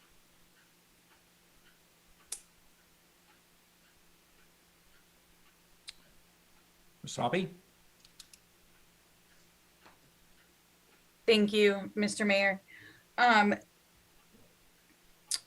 Can Patrick or Lori or Amy, can you explain, like, if we don't allocate our bonds to Foothills Regional Housing or the Metro Mayor's Caucus or any of the places that we have in the past, then what happens to those bonds or that capacity? They're relegated back to the statewide balance, and different organizations could apply for it through the state, through Department of Local Affairs for any project across the state. Would not necessarily come back to Wheat Ridge. And then, Mr. Goff, can you just briefly run through the process of what we're looking at is our potential capacity that they could utilize. And I think what many of the people who were making comment, they're talking specifically about if a project ends up in their community. And I know you went over this at the last meeting, but can you just clarify if anything needs to be rezoned or anything? The Foothills Regional Housing, they A, have to acquire the property. They B, have to go through the same process that any other developer would have to go through before they could develop the property, meaning all of the public notices, all of the public comment, all of the public hearing. Is that correct? That is correct. It's my understanding Foothills does not own the property in question, and the city does not have an application from them for any type of rezoning. So yeah, it would be a long ways off if they decided to move forward with that project. And yes, there would have to be many, many public hearings and meetings before anything could happen on that. And Lori or Amy, can you answer the question that, and let's say a different project maybe comes up in the process that is a little bit closer to shovel ready. You would be able to utilize this this bonding capacity towards that project because you already have the commitment of us giving it to you. Possibly, yes. It would depend on the property and what kind of financing we moved forward, whether it was, a certain type of tax credit. So it would depend on the property and what financing structure we use. But yes, we do not own any property on Ridge Road. We were just throwing out options that we could use something like this bond cap for, just to make it more understandable. We've used the same memo in another jurisdiction to request their bond cap as well, just explaining what kind of properties we could use this for and what kind of things we could do with it. So, to reiterate what Mr. Goff said, we don't own that property. We have not applied for a rezone. We would have to go through all of the steps that anybody else would have to go through. And it was really just giving out some ideas of how we could use this in a real estate transaction. That was it.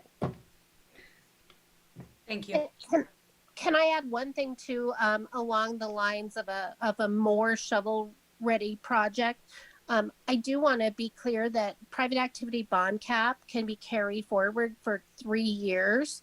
So if any particular project that we might have under consideration and would consider using that private activity bond cap for is not shovel ready in 3 years, then we would look for a project that could utilize that within the time period allowed. And Thank Amy you, or appreciate Lori, that. and I see Councilor Nosler Beck has a question also, but I had one that I wanted to ask. And can you tell us, do you work in other communities in Jefferson County and in the unincorporated areas? And what other communities do you work in? We work in all of the communities in Jefferson County. So all, 760 square miles of Jeffco we operate in. We do not typically develop in the city of Lakewood, just because they have their own housing authority that does development. But we do have voucher holders living in Lakewood. So we have permission to operate in all of Jefferson County. Thank you very much. Councilor Nosler Beck.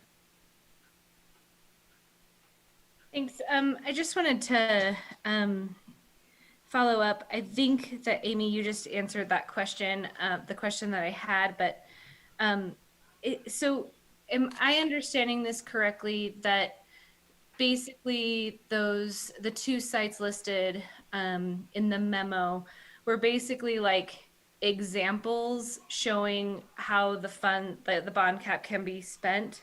And if they are just like examples, are there any other examples in Wheat Ridge? You don't have to say which those examples are. I don't want to get into the same mess there, but are there other examples in Wheat Ridge that meet this criteria? Or are these the only 2 sites that we have in Wheat Ridge? No, I don't think so. I think we also have the opportunity to use bond cap to do redevelopment like we did at Caesar Square at some of our other developments that we own in the city of Wheat Ridge. We don't currently have anything in our pipeline right now for that, but if we had enough bond cap to do that, we might be able to do some redevelopment at some of the properties that we own in the city. So we wouldn't set it aside for anything just quite yet, but we know that the potential is there. And I just wanted to quickly remind folks who've tuned in. Council had a study session where we talked about affordable and attainable housing and what that definition is of who are the folks who are residents that would be utilizing affordable housing. And Sue Powers, I think, was the person who gave that presentation. As a reminder, the folks that we're talking about here are home health care workers who earn around $25,000 a year. Also, a lot of our first responders fall into this bracket, and folks also who are working towards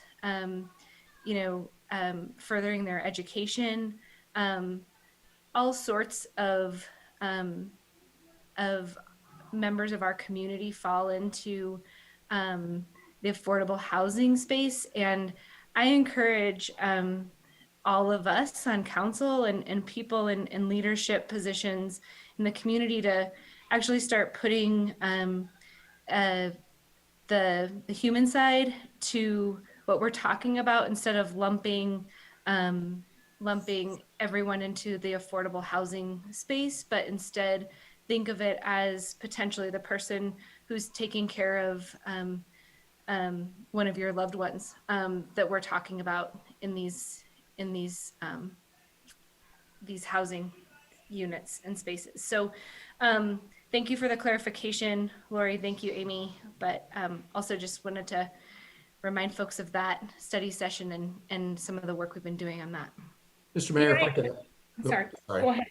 I'll just say, if I can add to that real quick, just to put a number to it, what Councilmember Nosserbeck is speaking to, the current, well, this is last year, 2021, but in Jefferson County, an individual at the 80% average median income is making $58,720 a year. And then it goes down, of course, 70% is 51,000, 60% is 44,000 a year, 55% is 40,000 a year. And I think these are some of the clients that Foothills Regional Housing supports. Yeah, I just want to add about public housing. I know there's been a lot of talk about public housing in Jefferson County. There is no public housing in Jefferson County, none. Public housing was a funding source that was used many, many years ago.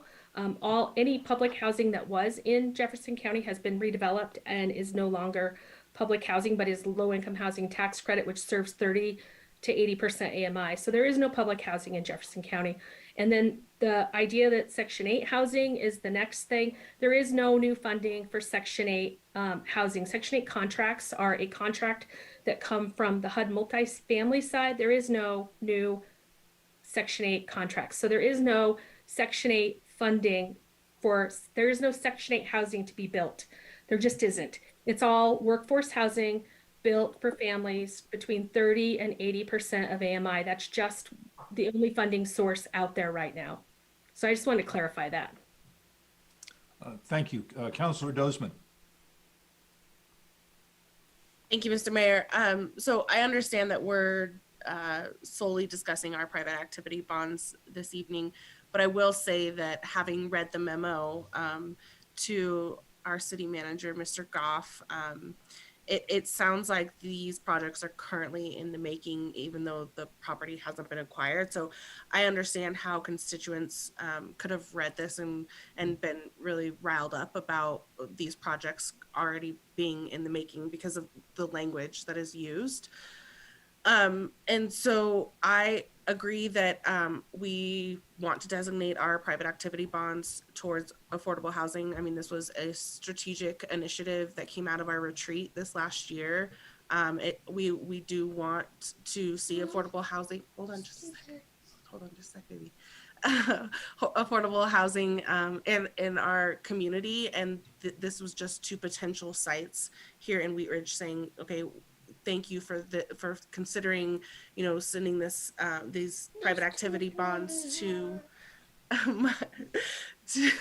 potentially use it within our own community. And it's really easy to talk about affordable housing and then not wanting it in our own backyard. So I want to thank Councilmember Nosserbeck for bringing up like the human portion of this and really considering, and a lot of the comments that I read this evening on Wheat Ridge Speaks was, I support affordable housing, but not within, a stone's throw of this well-established, affluent neighborhood, which I understand everybody's apprehensions. And unfortunately, the affordable housing, if you're in support of it, it's going to have to go somewhere. And those conversations are going to be had later down the road. But I am in support of designating our private activity bonds to the Foothills housing, regional housing. I think that they've done wonderful projects, including Caesars Square, and they've been good partners. Thank you. Thank you. Additional discussion, Ms. Hutchinson and then Mr. Ohm. Thank you, Mayor.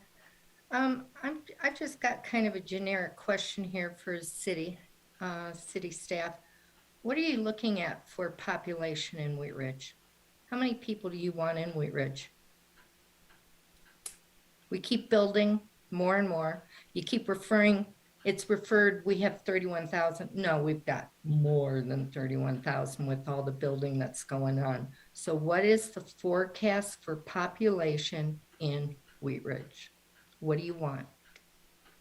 Oh, that's really not my decision, Councilmember Hutchinson. I'm not sure what you're getting at. I don't determine how many people live in Wheat Ridge. Well, all the buildings that are going on is more for more people than what were here even a few years ago.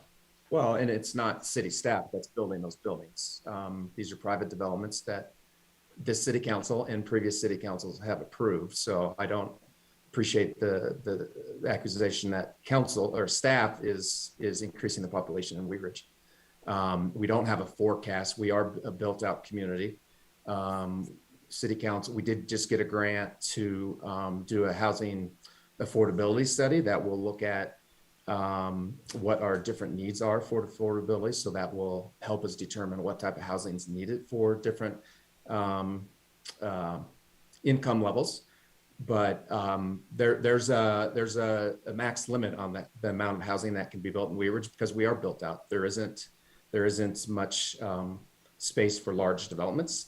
I don't know if we have a forecast on what, if every infill development was filled, what that household limit would be.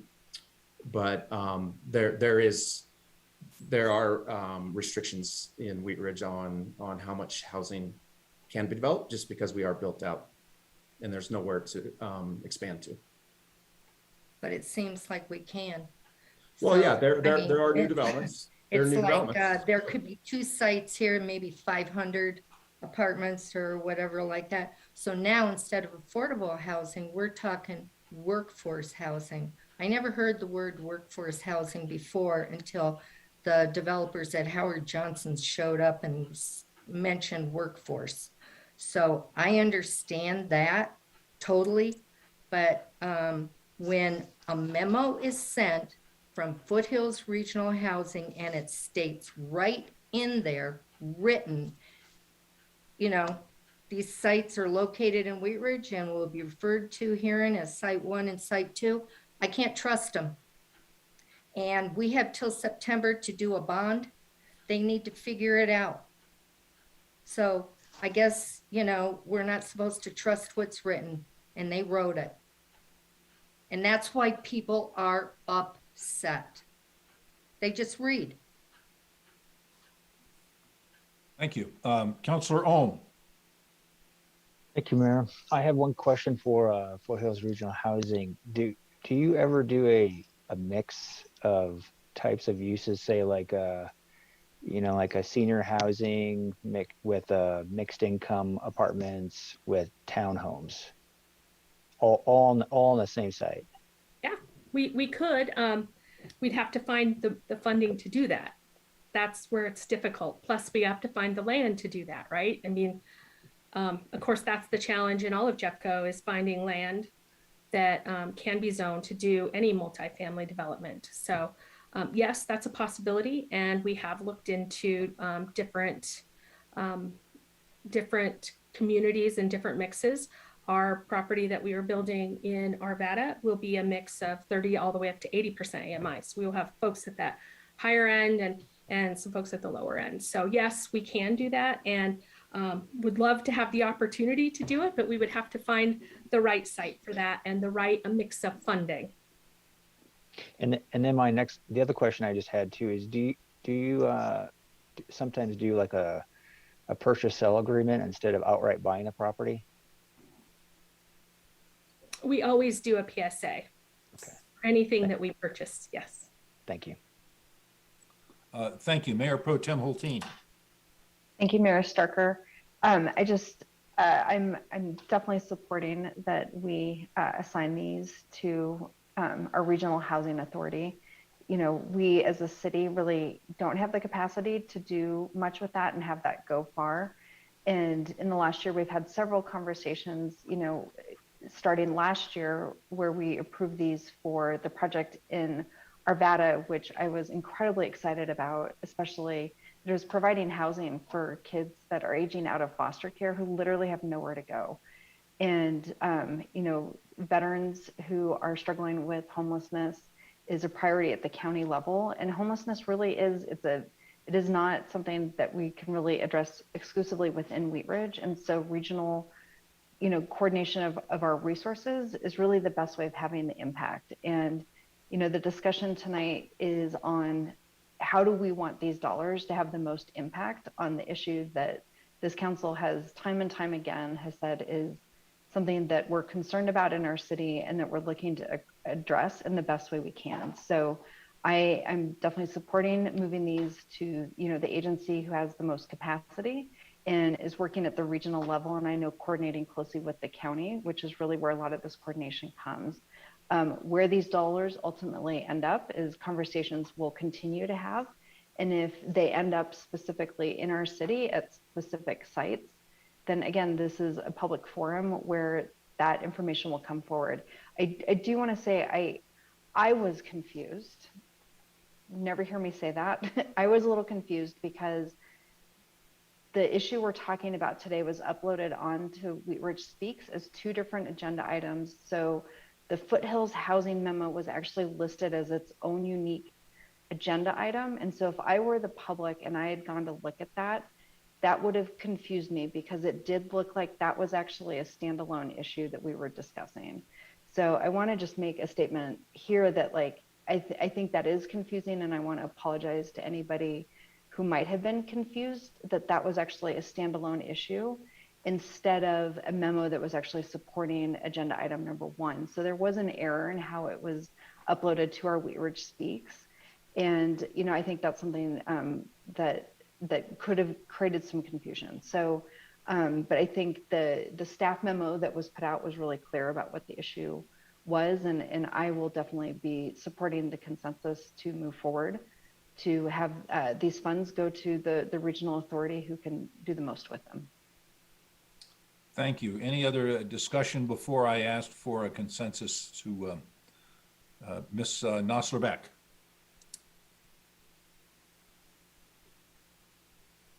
Thanks, Mayor. Just briefly, for folks who've tuned in who are really concerned, maybe it's you, Patrick, or Mayor Pro Tem Hoppy. Could you just explain how, let's say, if any of these sites or any of these funds were going to be used for this type of project, what would be the first step in that, where the public has an opportunity to engage, just so that I received a couple of emails and a couple calls today about feeling like this might be happening to residents without an opportunity for them to participate. So I just want to share out what would be the thing that ignites it, the public process. Yeah, take that. Yeah, I'll start. Thank you, council member. I think it would depend on what project Foothills Regional Housing chooses. They could use the money for a project in another city in Jefferson County, and they would make us aware of that, but there would be no public process, obviously, in Wheat Ridge.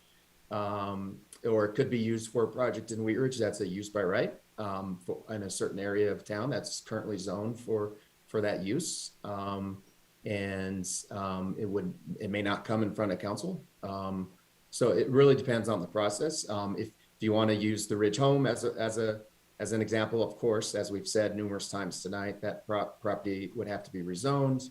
It'd have to be platted. It's got a lot of issues that a lot of the speakers mentioned tonight. It would have to probably have traffic studies. That doesn't have appropriate infrastructure. All of that stuff would have to be looked at. So it really depends on the site and the project. And I'm not sure if Lori or Amy's got anything to add to that. Yeah, let me add that Wheat Ridge's bond cap alone wouldn't be enough to do any project on its own. So it would have to be combined with either balance of state project cap or cap from other communities like we did in Arvada. Arvada didn't have enough cap to do that property either. So we combined it with Golden and Wheat Ridge and Jefferson County and Arvada cap. So it would likely be a piece of a puzzle to get to a final project. It would not be the sole source for us to get any project done. Again, we don't have a contract to purchase Ridge Road or any of that at this point.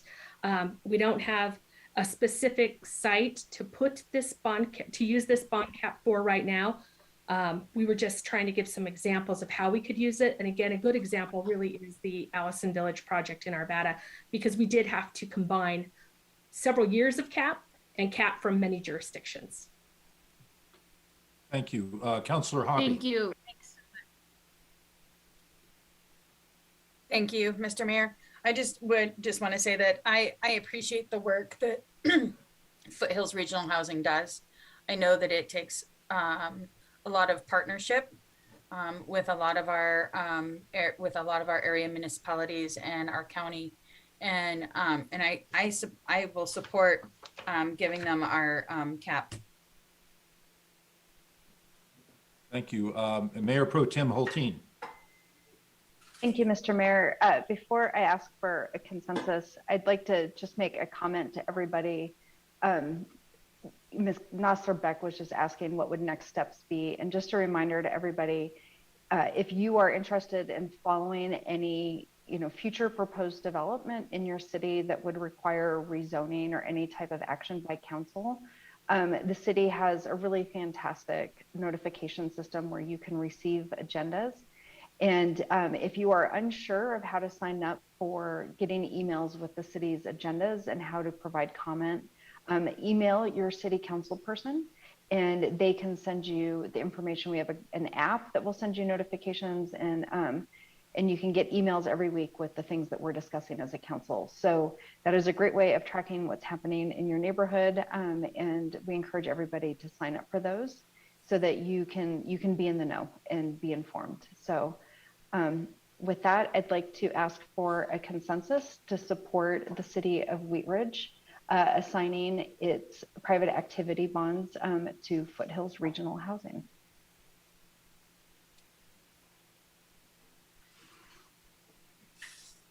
We have a consensus amongst the council to move that forward. Is there anything else that you need on respect to this item, Mr. Goff? We don't, not this evening. We will bring these back forward, as I mentioned, as a resolution and a public hearing on the next available council meeting. Okay, thank you very much. We'll go to item number 2, staff reports. Mr. Goff. Yeah, as I said earlier, thank you, Mayor. I have a couple just quick updates. The Jeffco School Board is reaching out to see if Wheat Ridge City Council would like to have a joint meeting with them. They did throw out some dates for April and June. So I guess maybe the question tonight is, are you interested in that? And maybe if you are, I could send out the dates and maybe a doodle poll to see when most people are available. I'm not sure if we'll get all of you available on the same dates. They're kind of random dates. Thursday, April 7th from 5 to 6, Wednesday, April 13th, anytime between 3 and 7. I think they're just talking about an hour meeting. Thursday, June 2nd, 5 to 6, Wednesday, June 8th, sometime between 3 and 7. At this point, they're kind of planning still for virtual meetings. In the past, we've had dinners, but I think at this point, to be safe, they're still planning on a virtual meeting. So is there interest that everybody wants to keep scheduling? Yeah, thumbs up or nodding heads or something like that. Okay. Thank you. We'll send out maybe a doodle poll to see when everybody's most available. And then just a real quick budget update. Good news. We have our December financials in. Keep in mind, some revenues are a month or 2 months behind. So all the retail sales for Christmas in December, we don't get that sales tax until this month. So, but preliminarily, our numbers are looking really good. Sales tax is really strong, 12% over last year, 16% over 2019. That includes lodger's tax. Our use tax is up 42% over last year, but a good chunk of that is because of the construction of the SCL Health Hospital. Our license and permit revenues are up 20% over last year. Again, a lot of that is because of SCL Health. And also increase in revenues of 13% increase in new business licenses, short-term rental licenses, and tobacco licenses. Our rec center and outdoor activities, those revenues are starting to increase again, getting back somewhat to normal, 50%, 57% increase over last year. We're not quite back to where we were pre-pandemic, but getting closer, doing much better than many of our neighbors, we've been told. And our expenditures are actually kind of on par for last year. So we're not increasing expenditures horribly, but revenues are up. So good news for that.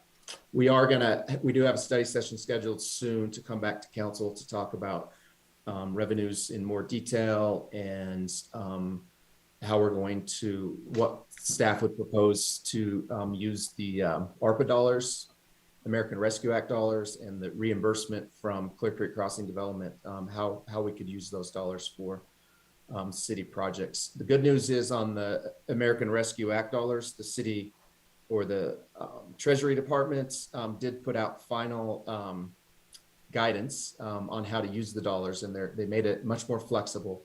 So they basically said any amount under $10 million, and the city got 7.8, can be used pretty much for anything. So we don't have to comply or fall within certain categories. So that's going to make it much easier for us for reporting and how to spend the dollars. So that's it, Mayor. Thank you. Okay, thank you very much. Mr. Goff, is there anything in elected officials' reports that anyone would like to report on before we conclude our meeting tonight? Okay, it looks like we don't have anything else to sort of come before the council. If my calendar's right, we come back about a week from tonight with another study session. Is that right? We're actually off next. Are we off next week? Fifth Monday. All right. Oh, it's fifth Monday. Gee, they come up so soon. All right. Well, it was good to see everybody on a virtual format anyway. I hope everyone's doing well. We've got some snow coming in, so I hope everyone will help their neighbors shovel out and keep their sidewalks and conveyances clean and brushed off of snow.